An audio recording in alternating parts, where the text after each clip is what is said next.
Hello, and welcome to What is Innovation, the podcast that explores the reality of a word that is in danger of losing its meaning altogether. This podcast is produced by Outlast Consulting, LLC, a boutique consultancy that helps companies use innovation principles to solve their toughest business problems. I'm your host, Jared Simmons, and I'm so excited to have James Marable. A marketing strategist and entrepreneur with 15 years of experience, James Marable has advanced the field of marketing at the organizations he's worked with, leaving them more evolved in his wake. His career has encompassed social media strategy and implementation, leadership, entrepreneurship, employer branding, media production, product development, design, project management, promotional strategy, and event planning.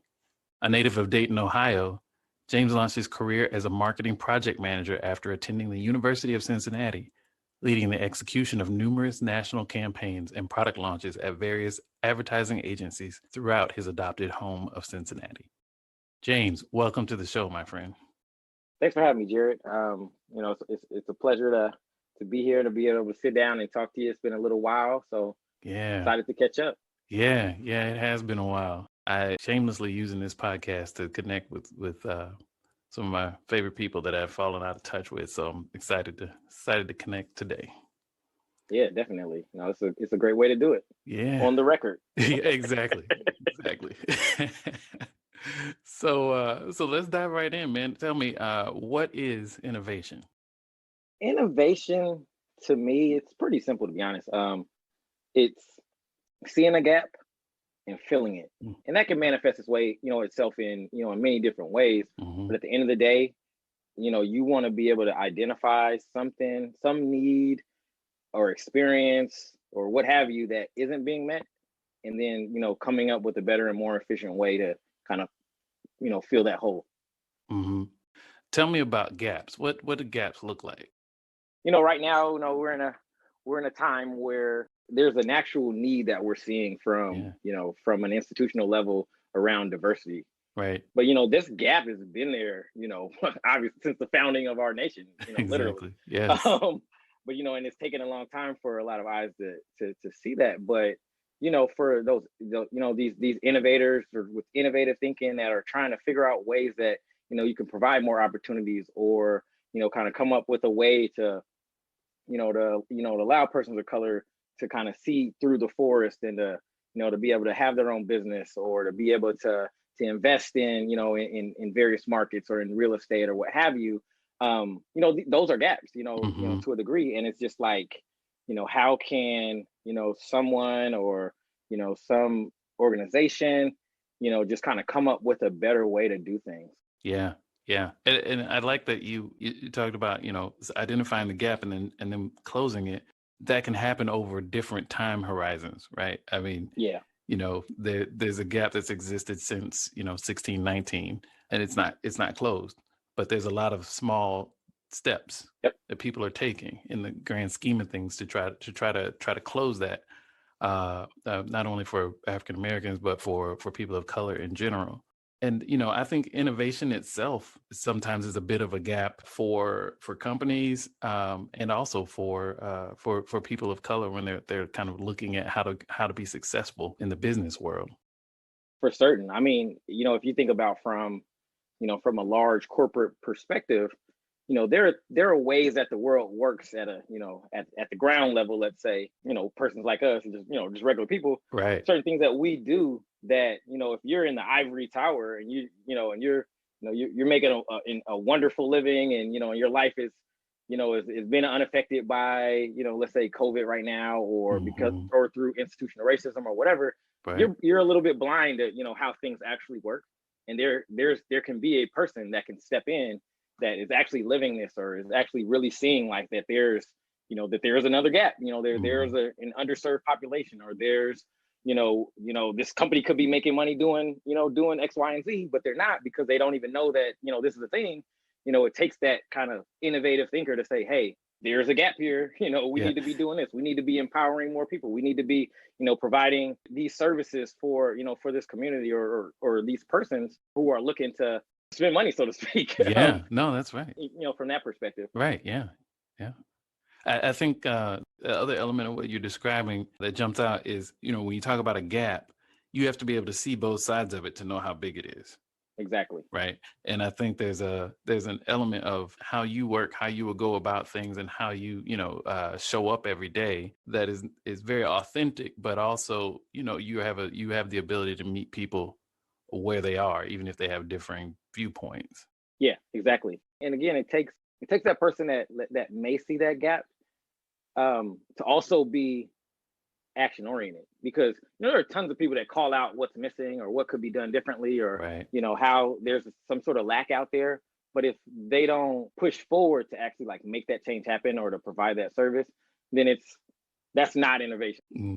People can call out what's missing all the time, but I mean, if you're not necessarily motivated enough, or have the resources or the ability to kind of push forward and actually enact that change or make that happen, then that's kind of where another gap kind of is created, because that next step is the action point. To me, is most important. Like, there are tons of things that I've seen over time, and like if we were to jump into my store original thought required. Yeah. When I started that, my initial thinking, I had mentioned this to you before off the record, that Yeah. I just wanted to do it. It was just kind of a dream. I just wanted to have my own store. But what I realized when I was picking where I wanted it to be, because it was a clothing store I wanted to do, graphic tees, I wanted to sell sneakers and all these things. This was like a college dream of mine. It could have been anywhere, but when I Right. actually got down to it and I understood that they were starting to gentrify over the Rhine, there probably weren't going to be a lot of black businesses that are a part of that plan. Hey, how can I figure out who's making moves, who's deciding what's going on, and what are they looking for in that area. Right. And then I kind of stepped in, and then it kind of became like, okay, I'm a beacon now to kind of let other black businesses know, like, hey, you can do this down here. Like, it may not have been, or we may not have been included in the planning process of it, but we Right. can still jump in this thing and make it happen. And then they have to give us a seat at the table. They have to respect our point of view and our opinions. And the businesses that we want to create is just more so around kind of, again, like seeing that gap, seeing where change was coming, Yeah. seeing that we weren't necessarily included in that, Right. and then taking those necessary steps to making that happen.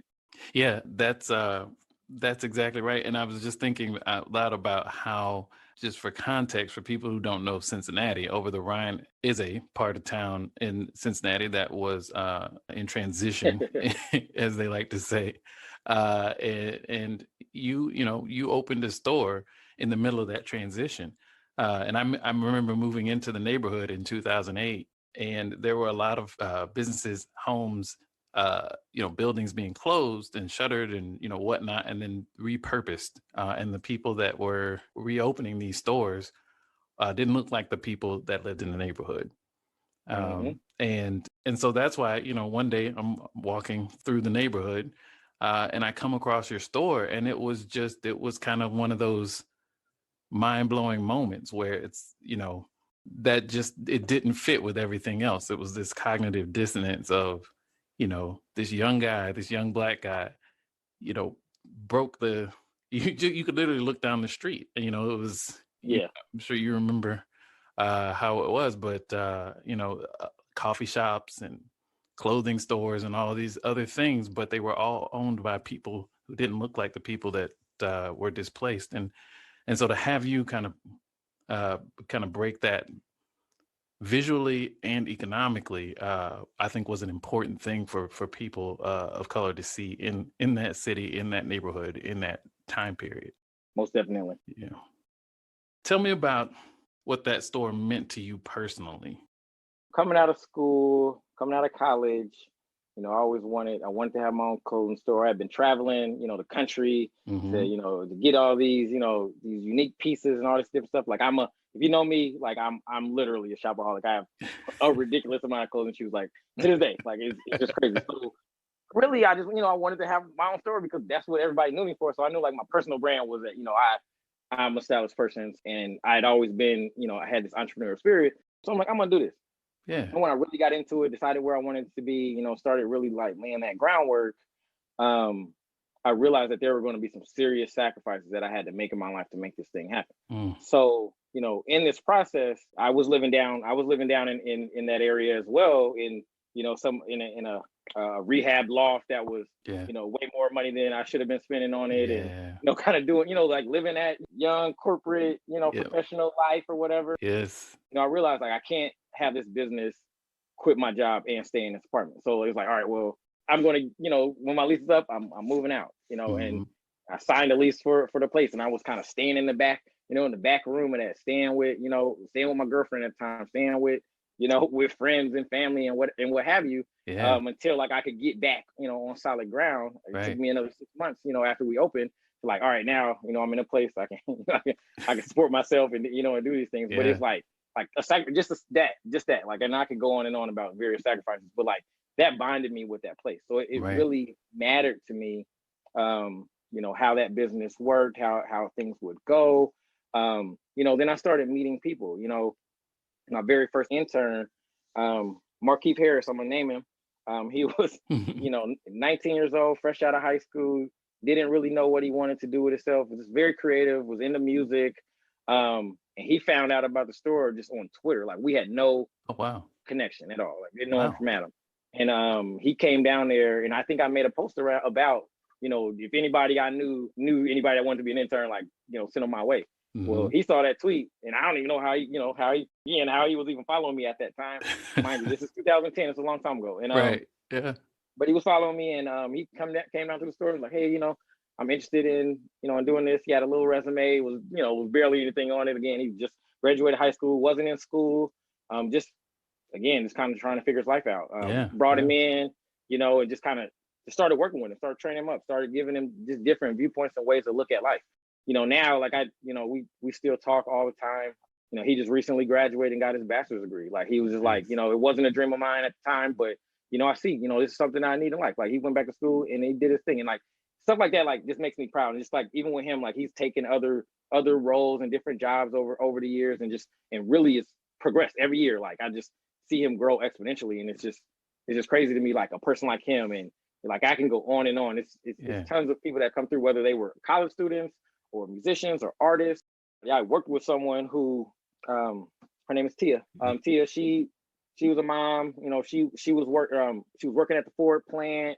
Just kind of living life. Right. But she also had like this artistic dream, of being able to kind of, show her work and have a display. We did an art show for her, and it went so well. It just made me think, like, hey, let's start like, we can start you a t-shirt line right now, like, whatever, like, and then I showed her how to digitize her work, how to get the stuff printed up, Right. And she had like one of our better sellers, with the design that was inspired by Barack Obama. Wow. It was super dope, like, and just like knowing that, like, and she was able to go on and do whatever with herself.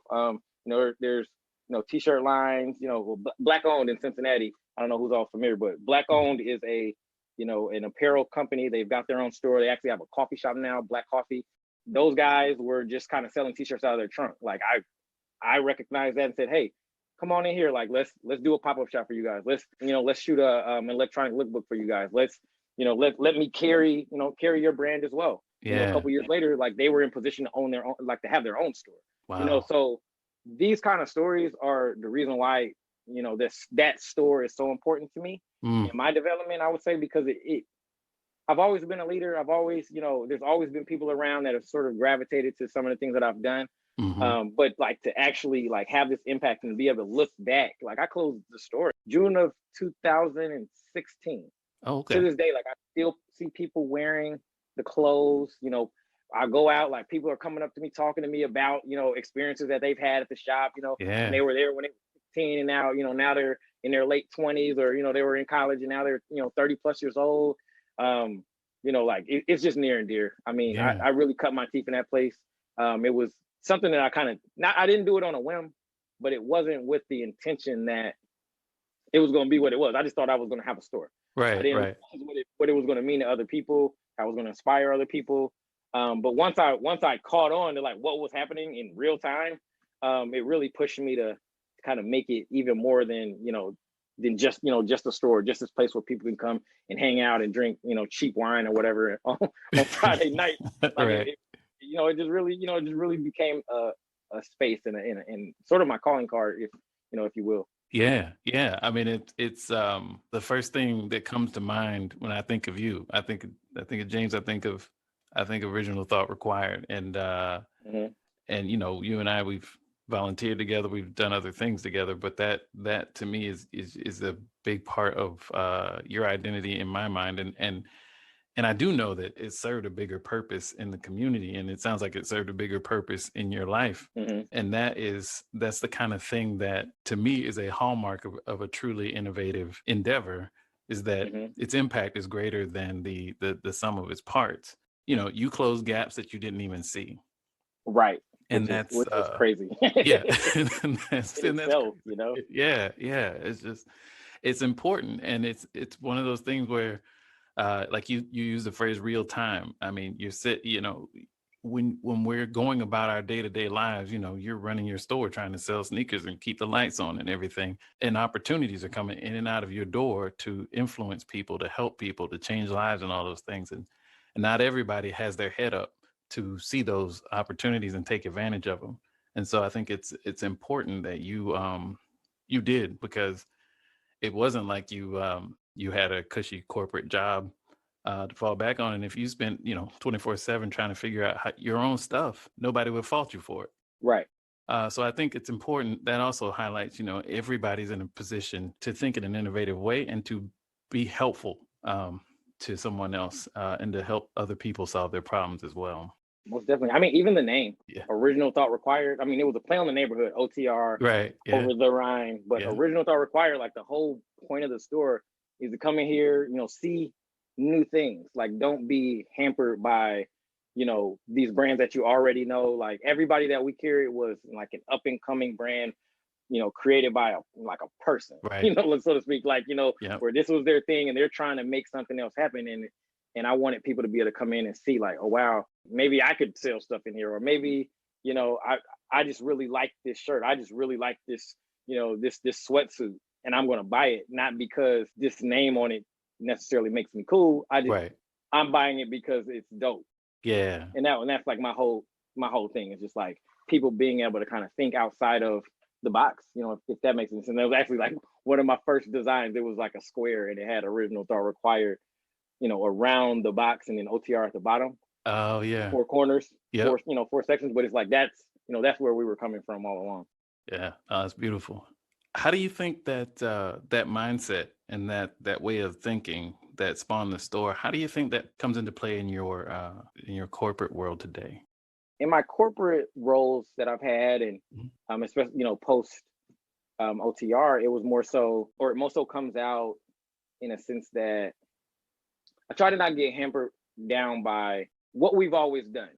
Right. That phrase right there. So, I've had conversations with certain individuals, in different roles that I've had where, I'm suggesting a change or to say, hey, we should do this. And a lot of times, like, the thinking, what I see with this, especially in the corporate spaces, well, we've always done this, or this is how it is, or, you know, creating something, or running some sort of program based on the parameters of things that already existed. However, it's not necessarily solving a new problem, or it's not solving a new issue, or providing new opportunity. It's more Hmm. so just addressing what always was.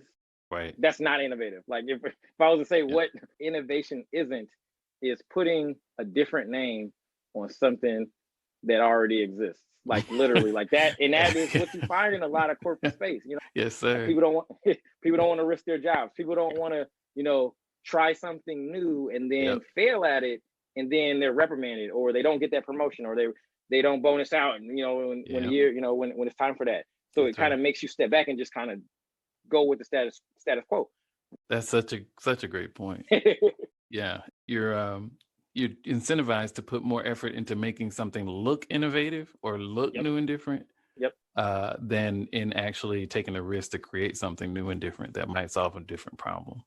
Exactly. Yeah. So my whole approach is, when I started, like, most people weren't comfortable utilizing social media. So, like, I work with a lot of recruiters and HR professionals, Hmm. and they were just kind of, just sending messages on LinkedIn, or kind of just searching through Indeed and Glassdoor and those kind of platforms. But the reality is like social media, like directly posting to your page and interacting with people, in a public forum is kind of where, the world is, Yeah. and it's very hard to kind of make impact and make people kind of see your overall company culture or the opportunities that you have if you're not like directly interacting via social media. Right. So for me, it was like my first thing is like, okay, I need to set up a bunch of road shows so I can show everybody, how they can, properly get active on social media and engage with, with their followership to kind of evangelize like Mm, our right. company to say, Yep. hey, I'm a recruiter here. These are the opportunities that we have going on. Let me highlight a person that, that just won an award, or let me highlight somebody in the company that's been with the company for 30 years or 40 years or whatever. Like, I'm not saying that that is true innovation per se, but it's more so around like just getting people to think differently. Well, I think it is innovation by my definition and by your own definition, because you saw a gap and you closed it. Right. Yeah. Yeah. And I think new and the word new and the word innovative have gotten tied to each other Hmm. for some reason in the last 20 years. Not everything that's innovative is new. Yeah, exactly. Not that everything that that's new is innovative. Yeah, no, that is very true. But yeah, like when I'm in the corporate space, I just try to treat everything like how I just do my life. If there's Mhm. something that needs to be changed, I'm going to say something about it. If we're doing great, like, still think about how to make it better. But if it doesn't need to be made better, then you don't. Yeah. Talk to everyone as peers, like whether it's, I'm talking to a senior vice president, whatever, anyone above me, we're still people. We all put our pants on one leg at a time. Do you remember Bold Fusion? Yes. Yeah, I do. Yes, yeah. So Bold Fusion is, I'm not sure, but this huge young professional conference that they have annually here in Cincinnati. Up to 1,000 people Hmm. come and attend every year. Young professionals to kind of learn, how to progress their career, how to, network and just be better, business people, so to speak. Right. Yeah, that's exactly right. I spoke at one 2016 or 17, and my topic was around entrepreneurship Hmm. and the Right. concept of having an entrepreneurial spirit, but in a workplace Yes. or in your corporate workplace, because in a Yes. lot of cases, especially now for millennials and whatever's behind us, because now millennials are old, I guess. But Yeah. it's very important to kind of think like that, because sometimes they've pushed that everybody should be an entrepreneur on us so bad, like so much. Right. Right. Like everybody's not an entrepreneur. Like it is what it Right. is. Like somebody's got to work somewhere. Like Yeah. it just is what it is. Exactly. But it's like, we see these, we see all these YouTubes and posts on social media and all this whatever. Like everybody's supposed to be an entrepreneur, but that's not necessarily the case. And if you're not an entrepreneur, that doesn't mean you're a failure. Like Right. that's the messaging I feel like has been pushed on a lot of millennials, is like, Man, well, if you're that's not running your own business, like, you ain't nothing. But the that's so reality is, important. Yeah. yeah, but the reality is like there is a lot of change or a lot of things that can be done from within your company. You just got to make sure that you don't turn into a drone. You just have to Right. make sure that you're doing your best work, you're bringing new ideas, you're pushing things forward. And it's not just, and you're not just kind of trying to push, just one agenda. Right. So that whole intrapreneurial spirit, that's not even a word, but whatever. That spirit, Yeah. when you're in a company, that's the thinking that you need to have. Like you're not a failure because you're working, you work at a corporation. You're probably making you're probably making way more money than the average entrepreneur, to be honest. Right. Yeah. Yeah. That's right. That's right. It's how you carry it. Are Yeah. you just towing the company line, or are you like doing what's right and like really trying to make change? Yeah, I think you're exactly right, and it's a super important message for people to hear from someone who has been both. You've been an entrepreneur, you worked in corporate space. Right. I think the focus right now, in particular, on startup culture, incubators, VC funding, and all these things, and that entire world, it's kind of sucking the air out of the broader innovation uh, conversation, Yep. and it's really almost repositioning itself as the new corporate structure. Hmm. And I think what has happened is people have tried to take all the risk out of starting up businesses. Hmm.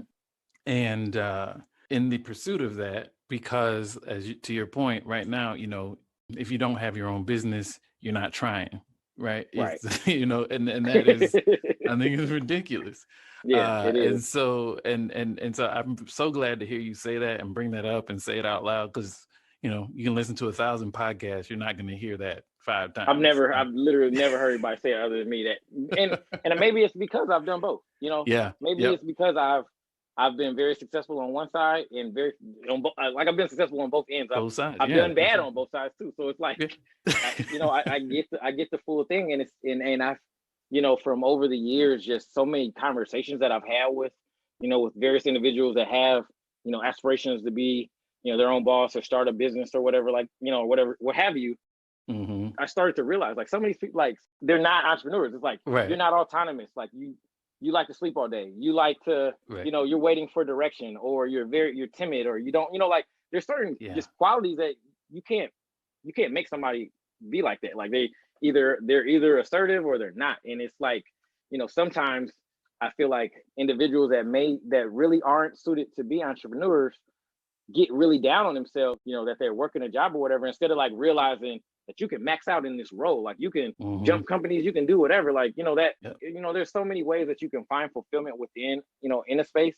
It's just more so around, like, not being scared to try something, not being scared Right. to change industries, not being scared to kind of bring your ideas to the table. Right. And I think, like, once I started Original Thought Required, and I moved on into different spaces, I just had a different level of confidence, and understanding and how things work, or Hmm. just realizing that just because, you're a gatekeeper in a company doesn't necessarily mean that you're, like, actually important, like, in the world, like, in the grand Right. scheme of things.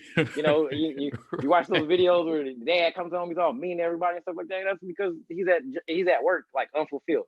Now, he's at work unfulfilled, not because he's Right. not his own boss, but he's unfulfilled probably because he's just doing something he doesn't like. Right. So you have to find, that the type of work that makes the most sense for you, the type of companies that fit. You have to learn new skills. You have to be willing to take a class. You have to be willing to watch a YouTube video. There's, like, so many things that where you can kind of actualize, like, the way that you may view, like, where you want your life to go. It just might not be through the avenues that you're expecting. Like, you're like, oh man, I've got this great idea. I'm a band. I'm just, for example, I make the coolest bandanas for, for myself. I have a bandana on my table. The only reason I brought it up. Yeah. I have these handmade bandanas I do, and I love them. But, and I think I could start a business by doing this. But if you realize that don't nobody care, like, no one really cares about Right. handmade bandanas, then, like, that's a waste. Or if you're scared to go somewhere and meet a manufacturer and figure out, what it's going to take to get that done, or if you're scared to go and, spend some money on marketing, or, Right. if you're scared to give up, your comfortable lifestyle, or not even scared, or if you just have things that prevent you from doing that, you have a family and you don't want to put them at risk. Well, then Right. now maybe there's a bandana company out there that you can work for. Like, there's, like, all kinds of ways that you can Right. change it, but it's just like we just get so stuck in. They tell you 1, 2, 3, 4, 5, but life doesn't really work like that. Like, you might go 1, 2, 10, come back to 2, go to Right. 8. Like, it's just it's just the steps aren't ordered Exactly. like the way that they tell us growing up. Exactly. Yeah. No, that's exactly right. And I think that the thing that people miss as well is there, if you just look at social media and you just, follow what's publicized and what's talked about, there's 2 kinds of companies. There are startups and there are Fortune 500 companies. And that's the world. If according to Yeah, the LinkedIn internet. Yeah. posts, and, social media, Instagram, right? You're either a startup with a VC that just got your Series X funding or whatever, or you're a Fortune 500 company. And I didn't know until I left that world that there are so many companies in America. Hmm. $20 million companies, $40 Hmm. million companies, $400 million companies, $2 billion companies that you've never heard of. Literally. And I think people get locked into this. Either I'm going to sell my soul to the corporate overlords, or I'm going to, or I got to go, bootstrap it and start my own company. And it's just not the case. Right. And then if you think about it also, you kind of alluded to it, but, these people in these startup, in certain startups, and they take money from a VC or from some sort of investor, and then they're beholden to them now. Like Yeah. they don't even get to make all the decisions anymore because they're not even necessarily running the business, but it looks that way. And I Right. think, in a lot of cases, like that's what matters the Right. most. I mean, I hate to say it, but it is what it is. Like the internet Yeah. has made it so much that like, making announcements for your new deal, whatever the deal is, you just say, "How I got a new deal." You get your hundreds of likes and you're good for the day. Or, you sign, you get some investment money or whatever, and you think like, "Oh man, I'm gonna be able to really run this business." But then come to find out, you got to run everything by by the people that gave you the money, Yeah. because you're not necessarily the boss. So then it's like, are you? That's right. You got seven bosses. Yeah. So it's like, are you really an entrepreneur, or like it's kind of like now you're just Right. an empowered director, let's say. Yeah. I don't think people understand how similar being a manager in corporate America and being a CEO in a venture-backed company. I don't think people understand how similar those experiences can be. Now, the payout might be different Yeah, down the for road, sure. but there's this kind of mythos of autonomy associated with being a CEO, and it's just not. It just doesn't exist. It's not the case. Yeah. Yeah. Are you familiar with Dame Dash? Yes. Yeah. So he's been saying this for years or whatever, but he has a line. It's like, if you don't put up your own money, you're not the boss, or you're not a boss. And I remember hearing it long time ago, and I was in position, like already store was open, I did it with my own money. I kind of understood it, but like now it's like I really understand it, like especially like coming back into the corporate space, because then you see a lot of people that are directors and up or whatever, and it's kind of like they're moving around like it's their company, but it's not. Like, you're just making decisions on behalf of the company. But if you're bad for business for any reason, like you can get let go, so you're not really the boss. So it's like, if the numbers aren't good and you're making too much money, they will let you go. Like, it is what it is. So it's like, we can't continue to fool ourselves. Exactly. I feel like it's just the ego. At the end of the day, it's like, all right, well, all these people are listening to me, or everybody on social media is saying, I'm the greatest. I'm making all these moves, I'm connecting with all these people, and that is fine and well. But it's kind of like, if your goal is to have autonomy, then it's like you really need to kind of move in that manner. Like, you really have to be willing to sacrifice, your lifestyle or what have you, like, just to kind of achieve that goal. And that's kind of like when you're thinking of like pure entrepreneurship. Like, the way I look at it, I'm more of a hybrid. Like, like, I love my autonomy. Yeah. I love to be able to make my own decisions. I kind of put myself in position to get that, to kind of get that experience. Like, even in a corporate space, like, I'm beholden to the company, like whoever I'm working for, but, I'm also in more flexible, scenarios where I can work how I need to work. I can, kind of pick my projects. I can support, areas of the business that, that I deem, most important. But at the same time, I'm still able to do X, Y, and Z. I'm able to get into real estate. I'm able to invest in, in the stock market. I'm able to start, new businesses. Like, I'm working on a couple different businesses right now. And it's just kind of like, I have that ability. I have that flexibility to kind of step out and do my own thing, as well as, be really, really good at my job. So I think, like, if we kind of think a little bit more of a hybrid approach, because at the end of the day, like, especially as you get older, money is important. Like, you can say, I don't need money, or I don't whatever, like, but your life is way easier if you have some money. So it's like, maybe that going all in when you're 35 years old, and saying, I'm gonna leave, I'm gonna get rid of my lease, and I'm gonna sleep in the back of my car, I'm gonna do X, Y, and Z. It's a lot harder when when you're older, but there are scenarios or situations that you can create for yourself that allow for you to still, be able to live the life that you want, still be able to get your creative dreams out there, and and still make a decent buck. So it's just kind of like, you just have to find what works best for you. Yeah, that's exactly right. That's exactly right. And not attribute certain things to the different structures. Right. Entrepreneurship, VC backing, bootstrapping, corporate world, private companies. Yep. They're all just structures for you to do your thing in. But you have to have that mindset, no matter which of those paths you choose, or you're always going to be working for somebody else. You can be an entrepreneur, you can be CEO of a VC-backed company, and you're going to be working for somebody else if you don't have your own point of view on things. You can, you can be a director in a Fortune 500 company and be working for yourself. Yeah. And P&G is working for you, or, Macy's is working for you, or, whoever. Because when you've got your own plan, you're out in front you're identifying the gaps that you want to close. People naturally fall in line behind that, not because you're a great leader, but because you got a plan, and most people don't. Yeah. This has been a great conversation. I want to wrap up with the question I like to close with, which is any advice for innovators out there? Yeah. I guess my advice to, any innovator out there is to not be afraid to kind of go after it. Like whatever it is that, that you're seeing in the world that, you want to be different, no matter what space that you're in. Whether it's, you got some sort of tech thing that you're doing, you want to just open a normal business, you want to start a nonprofit, whatever gap you're looking to fill, you just have to not be scared to actually take the steps to do it. Mm-hmm. You have to get off the porch. When I talk about opening, starting OTR, like I quit my job. I told my parents that I was gonna. I literally told them that I was gonna stay. I was gonna stay at my company, and I was working for an advertising agency. I'm gonna stay there, and I was just gonna run the store on the weekends.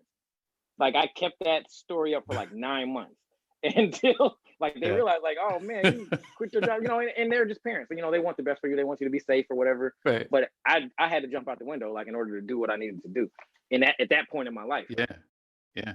And it doesn't necessarily have to manifest itself in that way, but you do have to be willing to take a chance. You have to be willing to take the steps. You have to be willing to get told no to. You have to be willing to, to do whatever comes with, kind of living out your dream. Right. And when you get it, it might not be what you thought it was going to be, and then you might look at something else. Right. Start to do something else, or things change. But I would just say, it's always keep an open mind, always be action oriented, and be willing to take those steps. And keep the best circle around you as possible. Those supporters that are going to tell you when you're doing great, those supporters that are going to tell you when you're, when you did a crappy job. Not belittle you about it, but like, step your game up, that kind of thing, And That's right. if you That's get some solid people around you that really support you and believe in you as a person and or your vision, you can't go wrong. I love it, man. Love it. That's good advice for everyone, myself included. I really appreciate you sharing that. Thank you, James. Thank you for your time today, man, and thanks for answering my LinkedIn message after so long. But no, it was great to catch up for sure. Yeah, appreciate it, and let's do it again sometime. All right, that'll work. Take it easy. All right, take care.